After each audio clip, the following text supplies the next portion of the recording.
Bonjour, Allô? bienvenue à Travers la table, édition qu'on n'était pas censé faire cette semaine. Ben, évidemment, il fallait qu'il se passe des affaires dans le monde de la lutte. C'est jamais tranquille le monde de la lutte, hein?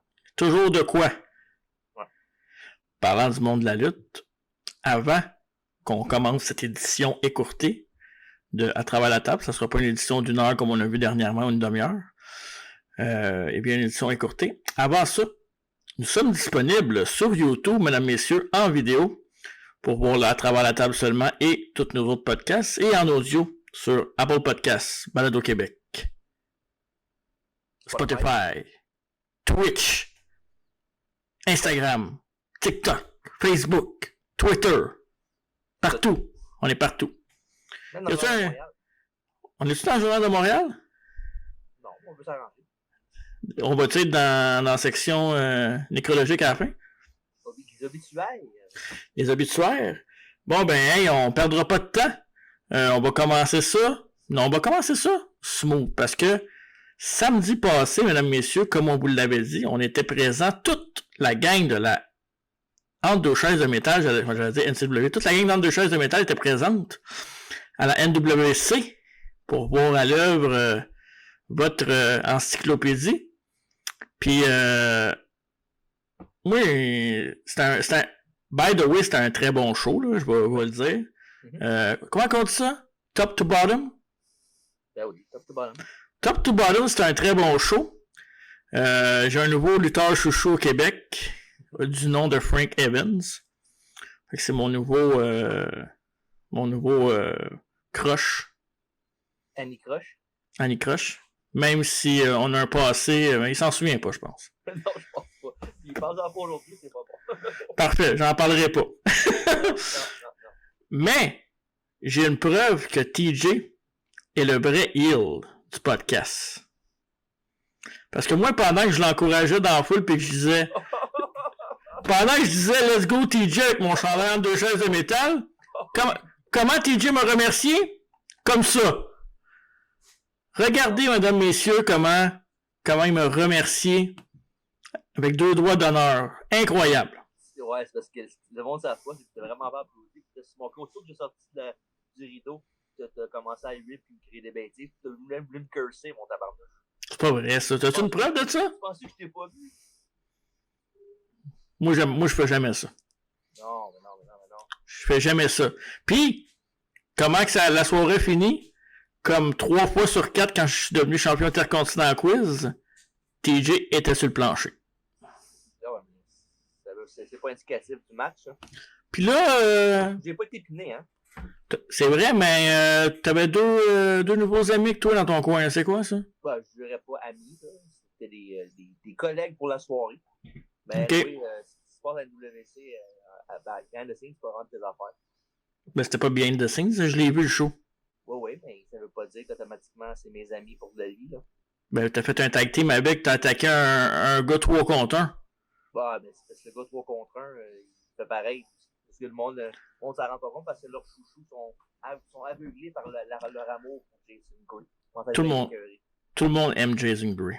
Bah, pas moi. Moi, je l'aime pas pantoute. Puis, on va régler ça le prochain coup. Le 28 mai, j'ai un Money in the Bank qualifying match contre lui. On va régler son compte. Oh, t'as pas. Il va prouver au monde que c'est pas un bon gars. C'est juste assemblant. Là, c'est facile à dire quand il est pas là, mais attention, hein, parce qu'il pourrait popper n'importe quand dans l'écran. Parfait. On va rester ça là. Peut-être que nous serons de retour, moi, Alfredo qui a pris des photos, et Dave et Alex au Massacre de la Saint-Jean. C'est à voir selon nos disponibilités, mais il y a des bonnes chances qu'on aille faire un petit tour. On va remporter le Money in the Bank. Ouais, là. On verra si t'es poli quand tu vas me croiser dans la foule. Tu ne pas m'insulter, puis on va bien aller. Le rythme de mon bord. Parfait. Là, tu voulais nous parler d'une chose qui s'est passée avec un fan et un lutteur. Là. Explique-moi donc ça. Là. Oui, je sais pas si tu as vu, c'est sorti en fin de semaine. Il y a eu un fan qui a donné un coup de boule à un lutteur. Mais le lutteur, avant ça, tu sais, mettons, il y a une barricade. Il y a un gars d'un bord et un lutteur de l'autre. Le gars au bord de la barricade de fan, le gars qui a payé son billet comme tout le monde pour être là, il s'est levé. Puis l'autre, il écœurait le heel, il a pris juste un petit coup de sa casquette pour 4 ans. fan a réagi ça en donnant un coup de boule direct dans la face. Puis, évidemment, ils se sont fait séparer par après, il n'y a rien qui s'est passé. Mais, tu vois, évidemment, les lutteurs, les fans ne doivent pas toucher les lutteurs no matter what. Là. Mm-hmm. En même temps, le gars, il n'a pas touché techniquement, mais il a comme, il a fait tomber sa casquette, c'est comme une provocation un peu. Donc, il faut savoir tout en fait de côté là-dedans. Ben, en fait, moi, je pense que tout le monde a son chemin, son bout de chemin à faire là-dedans, mais je me souviens quand j'étais un peu plus jeune, puis j'allais dans les shows de lutte québécois, j'ai toujours trouvé que des lutteurs qui allaient trop loin que les fans, mettons, cracher de l'eau sur des fans, quand que le fan, tu sais, je dis pas quand que c'est arrangé, ouais. C'est correct, mais moi, c'est arrivé souvent que des lutteurs on cross the line un peu. Fait que moi, dans ce contexte-là, si le lutteur cross the line, j'ai aucun problème avec ce que le fan cross the line aussi. Mais à l'inverse, un fan doit savoir que c'est un show. Puis, anyways, est-ce que dans le but de tous les jours, tu peux frapper quelqu'un? Non. Ben, tu le fais pas dans un spectacle. Ouais, surtout que c'est pas comme s'il l'avait poussé ou whatever, il a fait tomber sa casquette, c'est pas comme s'il avait une claque à la gueule. Ouais. Mais c'est ça. Je comprends le point de vue des deux. Là. Oui, les lutteurs et le fan ont un chemin à faire là-dedans. Là, ouais. Mais moi, je suis plus du côté du lutteur. Ce qu'il a fait, c'est pas. Oui, il a couru après. Mais tu sais, c'est comme je te dirais, moi je t'enverrais chez toi, tu me donnerais un pied dans les gosses. Il me semble que c'est plus beau pas, Ouais, non, c'est ça, exact. Ouais, il a pas, c'est ça, même, tu sais, dans le fond, il a juste flippé à casquette, c'est ça? C'est ça, exact. Non, c'est ça. Tu sais, s'il avait craché de l'eau dans la face ou il l'avait craché dans la face, peut-être. Mais ce geste-là, même si le lutteur n'aurait pas dû toucher, ne devrait pas avoir contact. Ouais, c'est bien touché comme situation, mais non, le coup de tête avait pas raison d'être. Le fan va être banni, j'imagine. J'imagine que oui, là, de la place. Je ne sais pas quelle ville que c'était, je m'en rappelle pas. Là. OK. Mais ouais, pas mal sûr qu'il va y avoir des réprimandes. Peut-être même que le lutteur peut peut-être pas l'amener vers à la cour, peut-être, je sais pas. Ben, il peut avoir poursuite, effectivement. Là. Ouais. Fait que, reste à voir. En tout cas, si vous écoutez ça, vous avez votre bout de chemin à faire. Les lutteurs, tu sais, ouais, puis regardez aussi qui vous écœurez, parce que, en tout cas, on sait jamais, là. Puis les fans, ben, ça n'a pas lieu d'être. Au pire, reculer la première rangée plus loin, puis, gars. En l'interaction, ou les agents de sécurité, peut-être qu'il y en a devrait en avoir un peu plus. C'est comme, petite remarque comme ça à NWC, j'ai vu quelqu'un rentrer dans la barricade puis proche du fan. Eux autres, je sais que les fans sont habitués d'être là, mais tu sais, mettons, je te donne un exemple, moi je connais pas la lutte, je vois pour la première fois, je me suis première rangée puis je reçois la barricade sur les genoux. Je suis pas sûr que je vais aimer ça, peut-être, ou je vais peut-être me sentir un peu comment on pourrait dire ça, attaqué si on veut, mais il faudrait que les agents de sécurité soient toujours présents à côté des fans pour éviter ce genre de trucs-là. Ouais, mais en même temps, c'est comme c'est du savoir-vivre aussi, là, faut pas... Ouais, non, c'est ça. Puis tu sais que tu t'en vas dans un show de lutte, là, tu sens pas voir un balai, là, non plus, fait que... Exactement, ça peut être physique n'importe quand. Exact. Et là, avant de passer au rendez-vous québécois, grosse nouvelle dans le monde de la lutte, hier, dans le fond, avant-hier, en début de semaine, s'est passé un événement, il revient. Il s'est passé un événement majeur lors du Monday Night Raw, alors que Naomi et Sasha Banks étaient dans le main event à 6 personnes. Et, dans le fond, c'était un six-pack challenge pour savoir qui allait affronter la championne Bianca Belair lors du Hell in a Cell.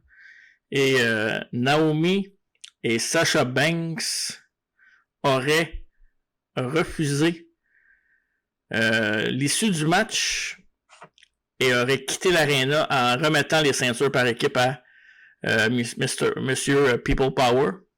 Ouais, John Ronalds. Ouais, fait que aurait quitté ça. Mais là j'ai lu plein d'histoires depuis. Dans le fond, j'ai lu apparemment qu'il y a un ami de Sasha ou Naomi qui aurait eu la permission de poster quelque chose sur Twitter en disant qu'ils ont eu plusieurs meetings, qu'ils se sont fait promettre des choses. Vince McMahon aurait arrangé quelque chose avec eux autres. Là, après ça, il y a un producer qui aurait été contre ça. Puis que là, il aurait dit à Naomi et à Sasha Banks d'arrêter de faire leur prima donna puis leur diva. Puis ça serait plusieurs altercations au cours des dernières semaines, des derniers mois. Puis, dans le fond, le plan initial, c'était que Naomi se batte contre Ronda Rousey et Sasha... le contraire, ouais, c'est ça. C'est Naomi se batte contre... voyons. Voyons, excusez-moi. Contre la championne de Bianca Belair. Bianca Belair et Sasha Banks contre Ronda Rousey à LNSL et que les deux perdent, évidemment, pour que les deux soient over le plus possible les championnes. Mais la chose que sont fait dire, c'est que qu'est-ce qu'on fait avec les championnats par équipe? Ben, vous pouvez juste rentrer avec, là, comme si on s'en crisse dans le fond. Là. C'est ça. Ben, tu sais, on s'en crisse, c'est pas mal ça qu'ils font depuis le début ou presque. Ouais. Puis la question qu'on se pose, qu'on vous pose, puis qu'on se pose en même temps est est-ce que c'est un work ou c'est un shoot? J'aurais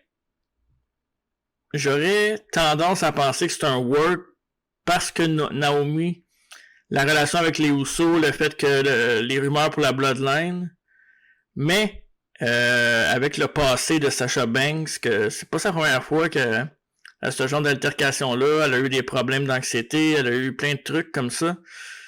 Puis là, ce que je lis les réseaux sociaux, des lutteurs qui interviennent, des lutteurs qui posent des photos des filles comme quoi qui se sont tenues puis qui ont bien fait, de d'autres fédérations aussi, dont le fatigant Dax Hardwood de AEW qui lui se mêle de tous les combats. Lui pis CM Punk, là, je sais pas c'est quand qu'ils passent les poubelles, mais il faudrait les mettre au chemin. Ah ouais, c'est sûr qu'il faut aller dans leur poste, leur opinion, alors pour les blaster, eux autres pas. Mais c'est quoi ton opinion là-dessus? Je veux savoir ton thought Ben, là-dessus. moi, je pense que c'est un shoot, là. C'est peut-être un shoot qui va devenir un work, là, éventuellement. Ouais, comme pas mal n'importe quoi avec Vince. Hein? Exactement, mais en même temps, je suis pas mal sûr que moi, personnellement, c'est un shoot. Parce que connaissant comment Sasha Banks allait en général, tu sais, son personnage était babyface, mais pas likable pour 200. Mm-hmm. Puis, ça arrivait en plus la dernière fois qu'il était avec Bayley, le champion de tu sais, quand on était voir sur 35, ouais. Il avait perdu les belts contre les Iconics, ça n'avait pas de son affaire à Sasha Banks, c'était parti après ça. C'est pas la première fois qu'elle fait ça avec des championnats par équipe féminin. Fait que moi, je sais pas pourquoi il leur donne tout le temps les belts d'ailleurs. Il a fait tout le temps ça. Ouais, pis tu sais, moi j'ai souvent dit que je trouvais que Sasha Banks était la meilleure lutteuse overall, puis je trouvais que c'était la numéro 1. Puis si vous allez voir sur notre Twitter, entre deux chaises de métal, j'ai republié quelque chose d'un gars qui s'appelle Bernard Collas, je pense que c'est un des Europes, qui a publié ceci, qui est au passage de Stone Cold Steve Austin au podcast. Ça disait, Sasha Banks a dit, et je la quote, il y a un moment donné où ce que vous pouvez être reconnaissant, mais ils doivent savoir qu'il y a un chapitre après ça, et c'est là où j'en suis. Je suis à un autre niveau, je suis au niveau de Vince McMahon. Ça se prend pas pour du beurre, hein, la madame? Écoute, ouais. Fait que, est-ce que Naomi a juste suivi Sasha Banks parce qu'elle était championne par équipe? Parce que Naomi, pour vrai, elle a aucune raison de... Tu sais, je veux dire... Naomi a toujours été quand même bien traitée. Elle a eu des bonnes storylines, des bonnes chances, des bons règnes quand même. Puis avec les Usos, je pense qu'elle est assurée elle a une bonne carrière à venir aussi. Sasha Banks, elle a un historique. Fait que je trouve ça dommage. Ben, la dernière rumeur, là, je pense 1 heure avant qu'on enregistre ça, là, on fera pas de cachette à personne. On enregistre ça le mardi pour mercredi que vous le voyez, là, que vous l'écoutez. Mais la dernière rumeur, 1 heure avant qu'on enregistre ça, c'est que à l'heure où on se parlait, les deux allaient être envoyés. Ah ouais, c'est la grande nouvelle, c'était ça. C'était ça, mais il n'y a rien de fait, hein, ça peut changer. Puis, moi, personnellement, je vais répéter ça pour Sasha Banks peut-être. Ok, puis une suspension pour Naomi? Ouais, un affaire dans le même, là, en voulant dire, ben là, on sait que c'est vraiment plus Sasha la tête forte de l'équation dans ce cas-là, ce qui est sûrement vrai aussi, là, tu sais. Je ne dis pas Naomi en disant ça, là, on sait que Sasha Banks c'est une tête dans le sens, elle se prend pas pour un autre puis elle sait ce qu'elle veut, là. Non, moi, personnellement, je pense que, je sais pas que si les renvoyer, ce serait la meilleure option, là. Surtout, évidemment, on sait qu'est-ce qu'il y a quand ils sont renvoyés, ils vont à IW, puis la franchise se redonne souvent, là, comme il y a beaucoup des cancans pour influencer avec MJF, là. Ouais. Ça l'emmène dans ses promos de Dynamite, là, mais là, le fait de faire ça dans ses promos de Dynamite, moi je pense que c'est worky. Là. Ça peut être aussi une façon de négocier. Hein. Ouais, aussi, c'est sûr que oui. Là. Mais moi, je peux pas comprendre qu'un gars comme MJF, il a pas signé plus longtemps que ça, personnellement. Je suis à la même place que toi pour ça. Là. Non, il va pas revenir à Sasha Banks et Naomi. Je pense pas que les renvoyer serait la meilleure solution. Ils montrent comme leur talent à eux autres. Là. Mm-hmm. Mais en même temps, tu peux pas tout le temps faire. Je comprends leur point de vue, là, qu'ils se sentent dénigrés un peu comme ils sont pas des bonnes championnes, mais tu signes à WWE, tu sais dans quoi tu t'embarques. Tu es là pour faire qu'est-ce que tu dis de faire. Puis si tu n'aimes pas ça, ben au pire, tu vas dans chez vous. Comme regarde, Austin fait pareil dans le temps, puis il l'a regretté. C'est pas comme si il n'y avait pas de précédent là-dedans. Mais non, les renvois, c'est pas une meilleure affaire. En même temps, ils comprennent que c'est leur job de faire ce qu'ils leur disent de faire. Là. C'est ça. Ben, au pire, qu'ils attendent leur contrat finisse, puis whatever, puis ils s'en vont. Ils jouent fair game pendant que t'es là. C'est ça. Tu sais dans quoi tu t'embarques. Tu sais que tu n'auras pas le dernier mot que Vince. Ouais. Quand même, vraiment qu'ils se promettent n'importe quoi, Vince, c'est sa business. Puis peu importe t'es qui, comme tu dis, il l'a fait avec Austin, il va le faire avec n'importe qui. Exact. Fait que c'est ça. Je suis curieux de savoir votre opinion. Écrivez dans les commentaires, laissez-nous savoir sur nos réseaux sociaux. Sinon, c'était une grosse fin de semaine de lutte la semaine passée. Il y en a une autre grosse qui s'en vient prochainement. Il y a un gros show de la AWE qui va se passer dans le coin, dans la Côte-Nord. Il va y avoir entre autres TDT, Mathieu Saint-Jacques qui va se battre en solo. Je me souviens pas si Thomas Dubois se battait, mais je sais que Mathieu Saint-Jacques se bat en solo. Il va y avoir plusieurs gros combats qui vont être annoncés dans les prochains jours. Allez voir leur page Facebook, Instagram, puis ils ont des Twitch aussi je pense chaque mardi ou chaque jeudi. Allez voir ça sur leur page. Sinon, on était censé peut-être recevoir cette semaine ou la semaine prochaine, on va voir si on a la disponibilité, recevoir Marc Blondin parce que Marc Blondin est maintenant le nouveau propriétaire de la NCW. Donc, je suis curieux de savoir si c'est plus kayfabe ou c'est vrai. Mm-hmm. Parce que tu sais, il y a beaucoup travaillé avec l'histoire qu'Handsome GF à la NCW. Évidemment, ils travaillent ensemble pour Impact et pour le podcast, mais j'ai l'impression que c'est vrai, là. Je pense que il aurait peut-être acheté la compagnie, puis on verra ce qu'il va faire avec. Ça peut être intéressant dans les prochains mois. Mm-hmm. Fait que c'est pas mal ça pour nos rendez-vous. Sinon, TJ, en fin de semaine? En fin de semaine, au podcast, on a notre discussion / review. Ouais. Du Dark Side of the Ring sur Chris Canyon. Qu'on a là et que je vais regarder. Ouais. Puis non, ça va être intéressant au podcast en fin de semaine, samedi. Puis sinon, la semaine d'après, ben, on a notre gros preview. On ne sait pas la journée qu'on va le faire parce qu'Alex, évidemment, il s'en va directement là-bas à Las Vegas pour le Double Natic. Mais on ne sait pas quand on va enregistrer le podcast. Ouais. Mais vu que ça veut peut-être qu'on va le sortir plus de bonheur sur le pay-per-view, en tout cas, on va garder, on va rester à l'appui sur les réseaux sociaux pour ça. Et on va parler de la carte au grand complet avec Alex. Fait qu'on va être une fois dans la grande discussion pour le Double or Nothing qui s'en vient. Ouais. Puis Alex, il va être là aussi à Rampage le vendredi. Il va être là à Double or Nothing, c'est samedi, je pense, ou dimanche? Dimanche. C'est dimanche, ok. Fait qu'on va probablement sortir samedi. Puis à travers la table de l'autre semaine, probablement qu'Alex va avoir des extraits, photos, vidéos pour nous autres. Fait qu'on le mettra dans la travers la table pour faire vivre un peu la frénésie de Vegas. Ouais. Sinon, évidemment, suivez-nous sur les réseaux sociaux. Ouais.